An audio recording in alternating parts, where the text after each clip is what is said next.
Nə qədər sağlam qidalansanız da, geyimləriniz nə qədər yaxşı olursa olsun, qaraciyəri özünüzü detoks eləyirsiniz, amma stres içindəsinizsə, daima belə sizi qıcıqlandıran bir müddəsinizsə, qıcıqlandıran insanların əhatəsindəsinizsə, həyəcandasınızsa, xroniki stressdəsinizsə, sizdə kortizolun səviyyəsi yüksək olacaq. Kortizol isə yüksək olanda nə baş verir? Ən birincisi piylənmə, xüsusilə də qarın nahiyəsində bölgəsəl piylənmə.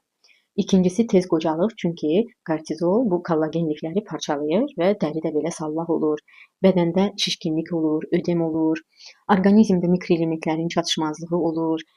Sonra nə qaldı? İltihab. Ümumi orqanizmdə iltihab baş alıb gedir, belə deyək. Çox artırır iltihab. Amma təbiətdə hər şeyə bir əlac var. Deməli, bizim bildiyimiz bu ramaşka ki var, çoban yastığı. Onun tərkibində apigenin adlı bir maddə var və alimlər bunu hətta araşdırıblar ki, bu maddə sinir sistemini sakitləşdirir və yəni kortizolun səviyyəsini azaldır dolayı yolla. Daha sonra melissa bitkisi var. Onun tərkibində rozmarin turşusu var və lavanda. Lavandanın da tərkibində linalool adlı bir maddə var.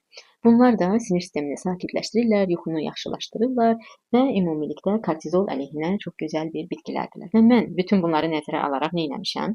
Bu üç bitkini bir araya gətirmişəm və sakitləşdirici çay, relax art adında hazırlamışam.